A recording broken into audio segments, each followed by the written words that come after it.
So hello everyone, welcome to class number 27 of the course Getting Started with Python. So आज के class का हमारा discussion का topic है for loop statement. So what is for loop statement and for loop statement is used for which purpose? What is the syntax of using for loop? इन सब के बारे में हम आज की क्लास में डिस्कस करेंगे.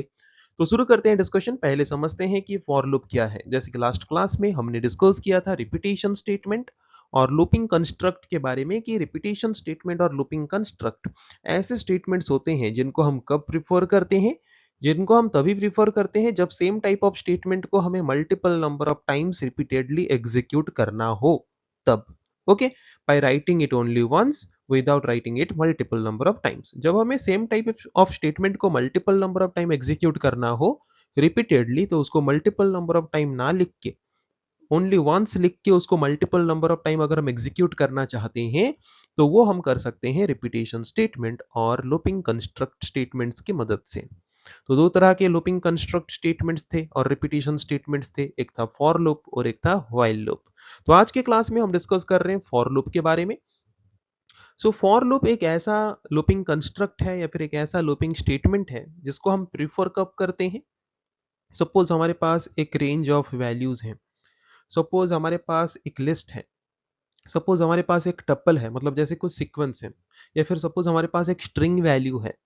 तो वहां पे हर एक एलिमेंट को अगर हम इंडिविजुअली एसेस करना चाहते हैं या फिर हमें पता है कि कितने नंबर ऑफ टाइम्स हमें सेम स्टेटमेंट को रिपीटेडली एग्जीक्यूट करना है, तो उस तरह के सिचुएशन में हम प्रिफर करते हैं फॉर लूप स्टेटमेंट को. तो हमारा फर्स्ट पॉइंट यहाँ पे क्या लिखा है, जैसे कि हम देख सकते हैं, the for statement is used to iterate over a range of values or a sequence. अगर हमारे पास एक सीक्वेंस है, रेंज ऑफ वैल्यूज हैं, या फिर किसी भी तरह के लिस्ट हैं, तो उसके हर एक वैल्यू को अगर हमें एग्जीक्यूट करना है साइक्लिंग प्रोसेस में, तो उसके लिए हम फॉर लूप स्टेटमेंट का यूज करते हैं.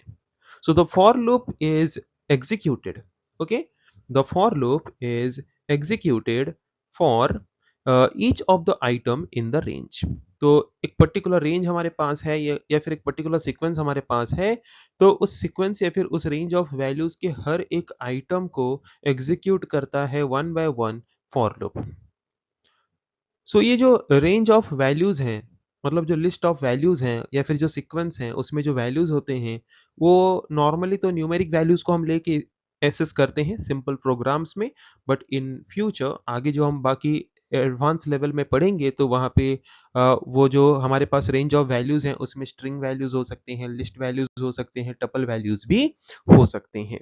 ओके, तो सिंपल तरीके से इतना अभी हमने समझा कि फॉर लूप एक ऐसा रिपीटेशन स्टेटमेंट है जिसको यूज करते हैं हम सेम टाइप ऑफ स्टेटमेंट को रिपीटेडली एग्जीक्यूट करने के लिए when we have some sequence or we have some range of values.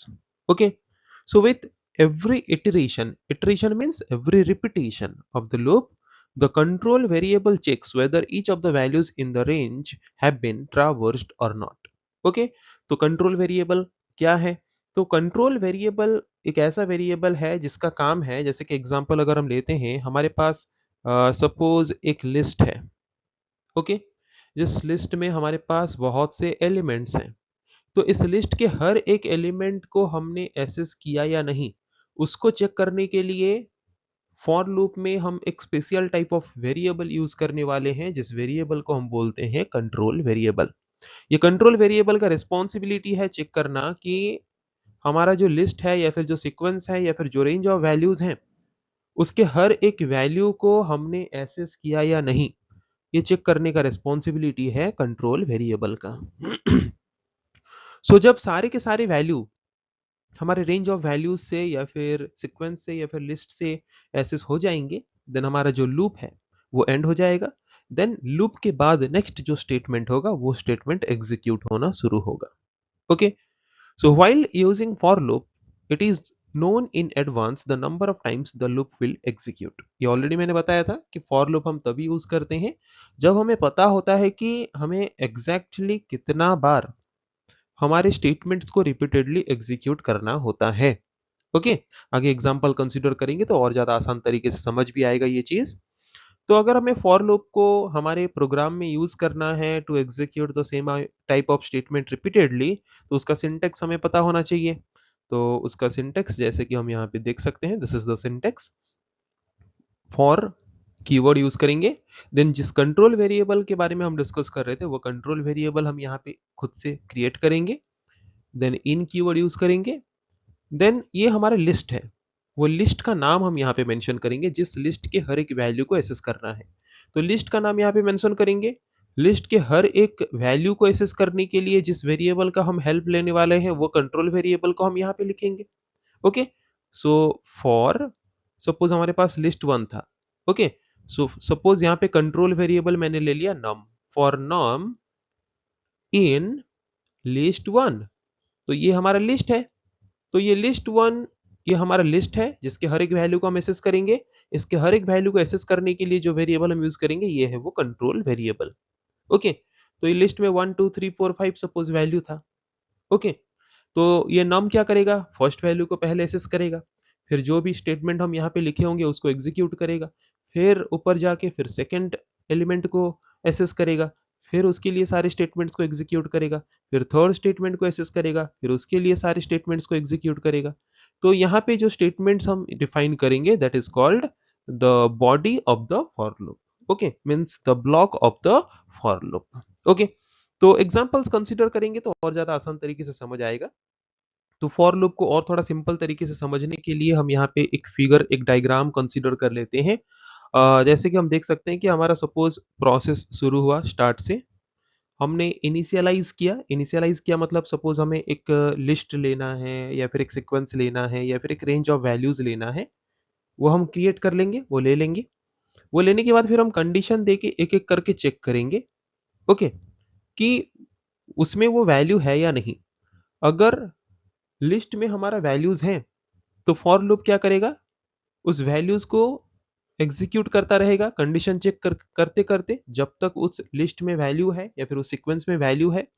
जब वो सीक्वेंस में वैल्यू खत्म हो जाएगा तो कंडीशन फॉल्स हो जाएगा, कंडीशन फॉल्स हो जाने से वो लूप एग्जिट हो जाएगा।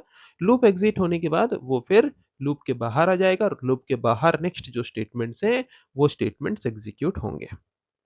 इस तरीके से फिर हमारा प्रोग्राम स्टॉप हो जाएगा या फिर एग्जीक्यूशन एंड हो जाएगा। तो अभी हम एक एग्जांपल कंसीडर करेंगे।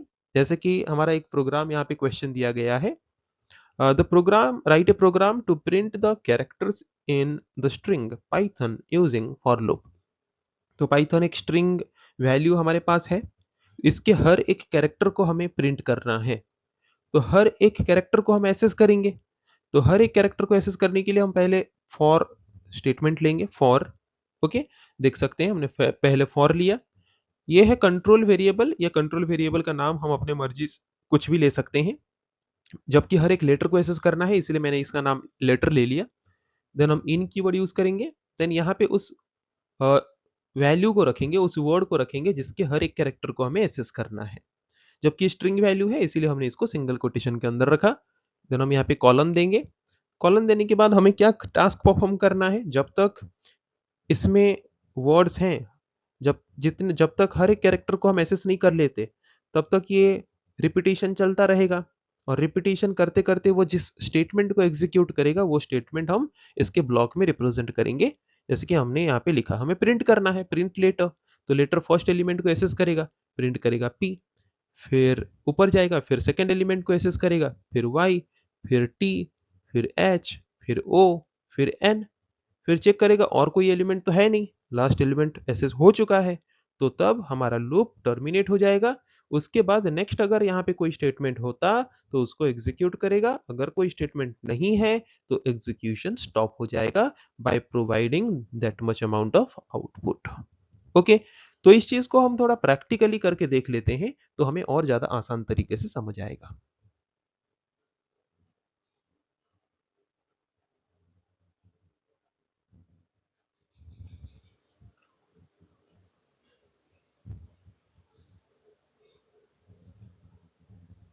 Okay, so the question was program to print the characters in the string Python using for loop. Okay, हमें एक string दिया गया था वहां पे क्वेश्चन, जैसे कि हमने देखा कैपिटल लेटर में लिखा गया था पाइथन तो उसके हर एक कैरेक्टर को हमें इंडिविजुअली प्रिंट करते करते जाना है by using for loop statement.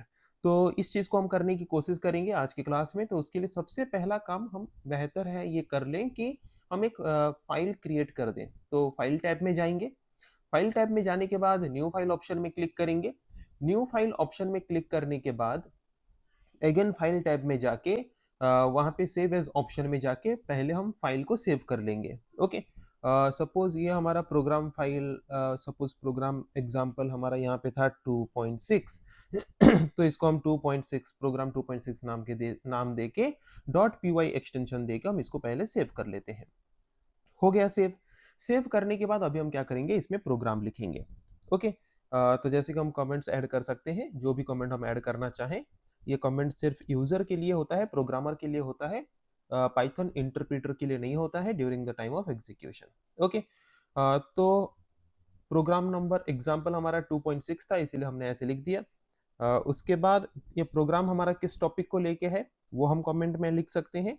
Print the characters in word Python using for loop. Okay, तो इस तरीके से कमेंट हमने लिख लिया कि हमें ये प्रोग्राम में क्या काम करना है। एक वर्ड हमें दिया गया है पाइथन, उसके हर एक कैरेक्टर को हमें प्रिंट करना है by using for loop. Okay, तो शुरू करेंगे अभी प्रोग्राम। तो सबसे पहले हम क्या करेंगे, फॉर लूप यूज करेंगे। फॉर, जैसे कि हमने डिस्कस किया, जो हमारा कंट्रोल वेरिएबल है, जो कि हमारे जो लिस्ट है या फिर जो सीक्वेंस हमने दिया है, उसके हर एक आइटम को ट्रावर्स किया गया या नहीं, हर एक आइटम को एक्सेस किया गया या नहीं, उसका रिस्पॉन्सिबिलिटी जो वेरिएबल लेता है वो है हमारा कंट्रोल वेरिएबल। अभी उस कंट्रोल वेरिएबल को हम यहाँ पे लिखेंगे। जैसे कि हमें हर एक लेटर को एक्सेस करना है, तो सपोज हमने यहाँ पे एक वेरिएबल लिया लेटर, जिसका काम है कि ये जो स्ट्रिंग वैल्यू है उसके हर एक कैरेक्टर को विजिट करना। ये रिस्पॉन्सिबिलिटी अभी इस लेटर वेरिएबल को दिया गया, और ये लेटर वेरिएबल यहाँ पे कंट्रोल वेरिएबल की तरह काम करेगा। ओके, सो फॉर लेटर इन, तो ये लेटर वेरिएबल किस वैल्यू के हर एक एलिमेंट को एक्सेस करेगा वो अभी हम लिखेंगे। तो जबकि हमारा पाइथन जो एक वर्ड है वो जबकि स्ट्रिंग है, उसको या तो सिंगल कोटेशन या तो डबल कोटेशन में रख सकते हैं, जैसे कि हमने यहाँ पे सिंगल कोटेशन में रखा। ओके, उसके बाद कॉलन देंगे। उसके बाद एंटर क्लिक करके नीचे आएंगे। नीचे जो भी स्टेटमेंट यहाँ पे होगा वो फॉर लूप के ब्लॉक के अंदर आता है, इसीलिए हम देख सकते हैं एक टैब स्पेस शुरू में यूज कर लिया गया है।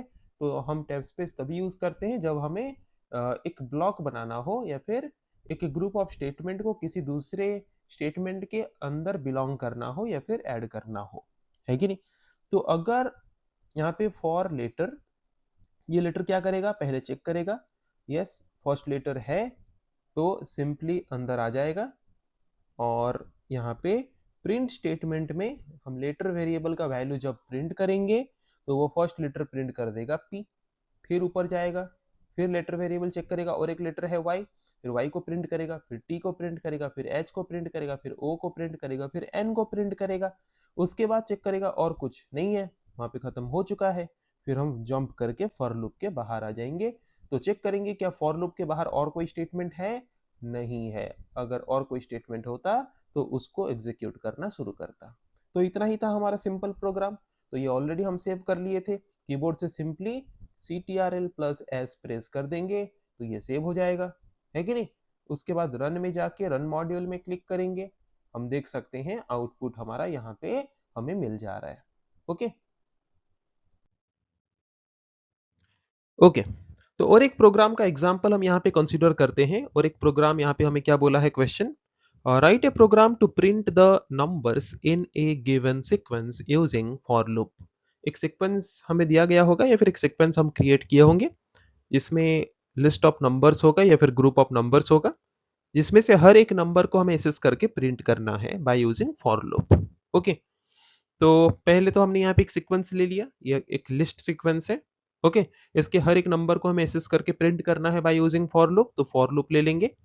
ओके, फॉर लूप लेने के बाद वहां पे एक कंट्रोल वेरिएबल लेंगे, देन इन यूज करके जिस सीक्वेंस से हमें हर एक एलिमेंट को एक्सेस करना है वो सीक्वेंस का नाम हम लिख के कॉलन सिंबल दे देंगे। देन वो हर एक एलिमेंट को एक्सेस करके क्या टास्क परफॉर्म करेगा वो हम ब्लॉक में डिफाइन करेंगे। ब्लॉक ऑफ स्टेटमेंट या फिर ग्रुप ऑफ स्टेटमेंट हम कैसे क्रिएट करते हैं बाय यूजिंग इंडेंटेशन। ओके, तो हो गया। इसको जब एग्जीक्यूट करेंगे तो एग्जीक्यूट करने से इस तरीके से आउटपुट आना चाहिए। तो इस चीज को हम प्रैक्टिकली थोड़ा करके देख लेते हैं ताकि बहुत ही आसान तरीके से और अच्छे से हमें समझ आ जाए। ओके, तो जैसे कि क्वेश्चन हमें क्या बोला गया है इस टोटल प्रोग्राम का एग्जांपल जो है उसमें कि write a program to print the numbers in a given sequence using for loop. हमें एक सीक्वेंस दिया गया होगा, जैसे कि हमने सीक्वेंस डेटा टाइप के बारे में डिस्कस किया था, जिसके अंदर स्ट्रिंग भी आते हैं, जिसके अंदर लिस्ट भी आता है, जिसके अंदर टपल भी आता है। तो कोई भी सीक्वेंस डेटा टाइप वाला एक वैल्यू का लिस्ट हमारे पास अवेलेबल है और उस सीक्वेंस के हर एक आइटम को, हर एक एलिमेंट को हमें एसेस करके उसको क्या करना है, प्रिंट करना है बाय यूजिंग फॉर लूप। ये हमें क्वेश्चन बोला है। तो जैसे कि हमारा पहला काम हम क्या करते हैं, पहला काम हम फाइल टैब में क्लिक करके इसको सेव कर लेंगे, न्यू फाइल को। ओके, सेव एज में जाएंगे, सेव एज में जाके जो भी प्रोग्राम का फाइल का नाम देना है, जैसे कि ये एग्जांपल हमारा 27 है तो हमने प्रोग्राम 27 लिख लिया। और जबकि ये पाइथन फाइल हम बना रहे हैं तो हमेशा ध्यान रखेंगे स्मॉल में .py एक्सटेंशन हम ऐड करेंगे। तो ये प्रोग्राम फाइल तो हमारा क्रिएट हो गया। प्रोग्राम फाइल क्रिएट होने के बाद अभी हम प्रोग्राम लिखना शुरू करेंगे। तो ये हमारा प्रोग्राम नंबर 27 है। ओके, उसके बाद ये प्रोग्राम किस चीज को लेके है वो हम लिख लेंगे कमेंट में। So program to print the numbers in a given sequence, okay, by using for loop। Okay, तो यहाँ पे हमारा प्रोग्राम जो है उस प्रोग्राम में हम क्या करने वाले हैं, हमें एक सीक्वेंस गिवन दिया गया है, चाहे वो स्ट्रिंग वाला सीक्वेंस हो, चाहे वो लिस्ट वाला सीक्वेंस हो, चाहे वो टपल वाला सीक्वेंस हो। ओके, तो जबकि स्ट्रिंग वाला ऑलरेडी हम ट्राई कर चुके हैं, उसके हर एक एलिमेंट को कैसे एसेस करना है बाय यूजिंग फॉर लूप। तो अभी हम देख सकते हैं यहाँ पे या तो लिस्ट या तो टपल, ऐसा कोई एक सीक्वेंस हम कंसीडर कर सकते हैं। हम कोशिश करेंगे दोनों में से कुछ भी लो, दोनों में से कोई भी लो, प्रोसेस सेम है। तो हम यहाँ पे लिस्ट को कंसीडर करके चेक करेंगे। तो उसके लिए सबसे पहले हम क्या करते हैं, एक वेरिएबल ले लेते हैं, एक सीक्वेंस वेरिएबल, जिसमें हम सीक्वेंस मतलब ग्रुप ऑफ और कलेक्शन ऑफ एलिमेंट्स वहाँ पे हम सेव करेंगे। सपोज हम न्यूमेरिक वैल्यूज वहाँ पे सिर्फ सेव करते हैं। ओके, इतना वैल्यू हमने ले लिया। अभी हम क्या करना चाहते हैं, ये जो सीक्वेंस में जो वैल्यूज हैं हम इन सारी वैल्यूज को एसेस करके प्रिंट करना चाहते हैं बाय यूजिंग फॉर लूप। तो फॉर लूप ले लो। तो फॉर लूप का सिंटेक्स हमने क्या देखा है, पहले कंट्रोल वेरिएबल हम कुछ यूज करेंगे जिसका रिस्पॉन्सिबिलिटी होगा ये चेक करना कि हर एक एलिमेंट को उसने एसेस किया या नहीं, ट्रावर्स किया या नहीं, है कि नहीं। तो यहाँ पे हम सपोज वो कंट्रोल वेरिएबल ले लेते हैं नम। तो ये नम वेरिएबल को एक लिस्ट हमें देना पड़ेगा जहां से वो हर एक वेरिएबल को एक्सेस करेगा। तो इन लिखने के बाद फिर हम उस लिस्ट को अवेलेबल करेंगे। वो लिस्ट कौन सा है, काउंट। उसके बाद हर एक एलिमेंट को एक्सेस करने के बाद वो क्या टास्क परफॉर्म करेगा, तो उसको एक ब्लॉक ऑफ स्टेटमेंट और ग्रुप ऑफ स्टेटमेंट के हिसाब से हम रिप्रेजेंट करेंगे। तो ब्लॉक रिप्रेजेंट करने के लिए, ब्लॉक ऑफ स्टेटमेंट को रिप्रेजेंट करने के लिए इंडेंटेशन ऐड हो चुका है। और वहां पे फॉर लूप का अगर ये जब तक वो हर एक एलिमेंट को वो एसेस कर रहा होगा तब तक ये रिपीटेशन चल रहा होगा। और रिपीटेशन करके कौन सा स्टेटमेंट एग्जीक्यूट करेगा उस स्टेटमेंट को अभी हम ऐड करेंगे। हम यहाँ पे प्रिंट करना चाहते हैं हर एक एलिमेंट को, इसीलिए हमने सिंपली प्रिंट स्टेटमेंट को यूज कर लिया। ओके, बस इतना ही लिखना था। तो अभी हम क्या कर सकते हैं, हमारे प्रोग्राम को एग्जीक्यूट करके देख सकते हैं।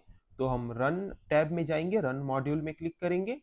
रन मॉड्यूल में क्लिक करने के बाद यहाँ पे ये इसीलिए ये वाला क्वेश्चन इसीलिए पूछ रहा है क्योंकि हमने इसको प्रोग्राम लिखने के बाद फिर से सेव करना था, सेव नहीं किया।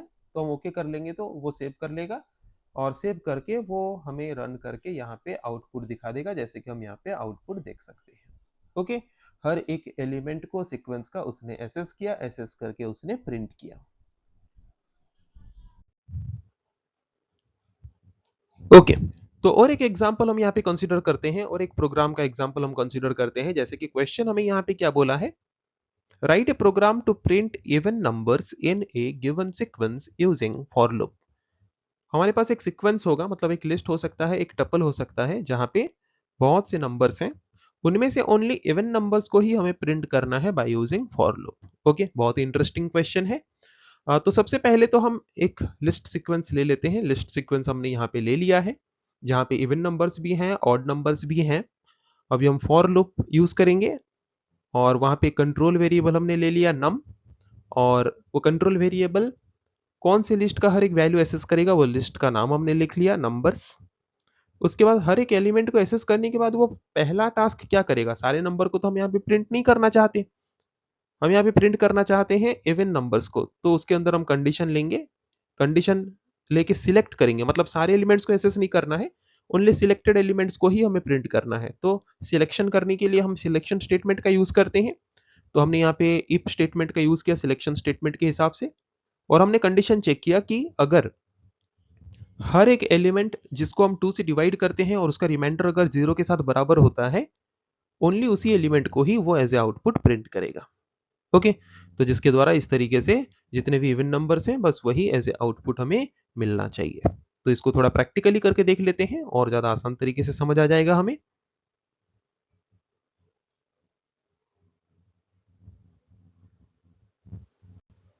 ओके, तो जैसे कि क्वेश्चन हमें क्या बोला है, क्वेश्चन बोला है write a program to print even numbers in a given sequence using for loop. हमें एक सीक्वेंस दिया गया है, मतलब हमें एक लिस्ट दिया गया है या फिर एक टपल दिया गया है, जिसमें बहुत से नंबर्स हैं, और उनमें से हमें सिर्फ इवन नंबर्स को ही ढूंढ के प्रिंट करना है बाय यूजिंग फॉर लूप। ये क्वेश्चन हमें दिया गया है, ठीक है। तो क्वेश्चन तो हम सॉल्व करेंगे। हम सबसे पहला काम कर लेते हैं, एक प्रोग्राम फाइल क्रिएट कर लेते हैं। तो फाइल टैब में जाएंगे, देन सेव एज ऑप्शन में जाएंगे, एंड प्रोग्राम फाइल को हम यहाँ पे सेव कर लेंगे। जबकि ये हमारा एग्जाम्पल 28 है, तो 28 दे के हम py एक्सटेंशन दे के इसको हमने सेव कर लिया। तो ये हमारा प्रोग्राम नंबर जो है हम उसको कमेंट में लिख लेते हैं। उसके बाद इस प्रोग्राम में हमें क्या करने के लिए बोला है वो चीज़ हमें लिख लेना है। यहाँ पे हमें बोला है to print even numbers in the given sequence. तो गिवन सीक्वेंस में जितने भी नंबर्स हैं उनमें से ओनली इवन नंबर्स को ही हमें प्रिंट करके दिखाना है using for loop, for loop को यूज करके। ओके, तो पहले हम यहाँ पे क्या करते हैं, सपोज एक लिस्ट ले लेते हैं, लिस्ट एक सीक्वेंस है, तो हम एक लिस्ट ले लेते हैं। जैसे कि हम यहाँ पे 1 2 3 4 अप टू 10 ले लेते हैं। ओके, तो हमने यहाँ पे एक सीक्वेंस ले लिया, एक लिस्ट ले लिया, लिस्ट एक सीक्वेंस है। अभी हम क्या करेंगे, फॉर लूप यूज करेंगे, एक कंट्रोल वेरिएबल यूज करेंगे। सपोज कंट्रोल वेरिएबल हमने यूज किया नम, और उसको हम बोलेंगे कि हर एक एलिमेंट को एसेस करो, किसका, नंबर्स का, है कि नहीं। हर एक एलिमेंट को एसेस करने के बाद वो क्या करेगा, हमें सारे नंबर्स को तो प्रिंट नहीं करना है, हमें ओनली इवन नंबर को प्रिंट करना है। तो सारे नंबर्स को, सारे एलिमेंट्स को एक एक करके एसेस करने के बाद हम फिर उसको एक कंडीशन देंगे उस ब्लॉक के अंदर। फर्स्ट एलिमेंट को एसेस किया, फिर चेक करेगा कि इफ, अगर, ओके, इफ, तो इफ का स्टेटमेंट हम कैसे लेते हैं कि अगर जो हमारा नम है, फर्स्ट एलिमेंट जो एसेस हुआ होगा, उसका, उसको जब हम 2 से डिवाइड करेंगे तो उसका जो मॉड्यूलस, मतलब जो उसका रिमाइंडर आएगा, वो अगर 0 के बराबर है, उसका रिमाइंडर जो है वो अगर 0 के बराबर है। ओके, अगर हम जो नम वेरिएबल हर एक एलिमेंट को जो सीक्वेंस का एसेस कर रहा है उसको अगर हम 2 से डिवाइड करेंगे, उसका रिमाइंडर अगर 0 के साथ इक्वल हो रहा है, मतलब वो नंबर 2 से डिविजिबल है। और अगर कोई नंबर 2 से डिविजिबल है तो इफ स्टेटमेंट के अंदर हम और एक ब्लॉक बनाएंगे कि अगर इफ स्टेटमेंट का कंडीशन सही होता है तो तब जाके प्रिंट करेगा वो उस नंबर को as an even number. Okay, simple है कि नहीं। तो इतना ही काम है। तो अभी हम इसको सेव कर लेंगे, फाइल में जाके सेव कर सकते हैं, शॉर्टकट की ctrl+s यूज करके सेव कर सकते हैं। सेव करने के बाद रन में जाएंगे, रन मॉड्यूल में क्लिक करेंगे। हम यहाँ पे आउटपुट देख सकते हैं कि 1 से लेके 10 तक हमने लिया था, पर यहाँ पे ओनली इवन नंबर्स को वो एज ए आउटपुट हमें प्रिंट करके प्रोवाइड कर रहा है। ओके, सो आई थिंक आज के क्लास में हमने जो भी टॉपिक डिस्कस किया फॉर लूप स्टेटमेंट को लेके बहुत ही आसान तरीके से सबको समझ आ गया होगा। सो नेक्स्ट क्लास में ऐसे और कुछ टॉपिक्स को हम डिस्कस करेंगे। सो आज के क्लास को हम यही पे एंड करते हैं। So thank you everyone.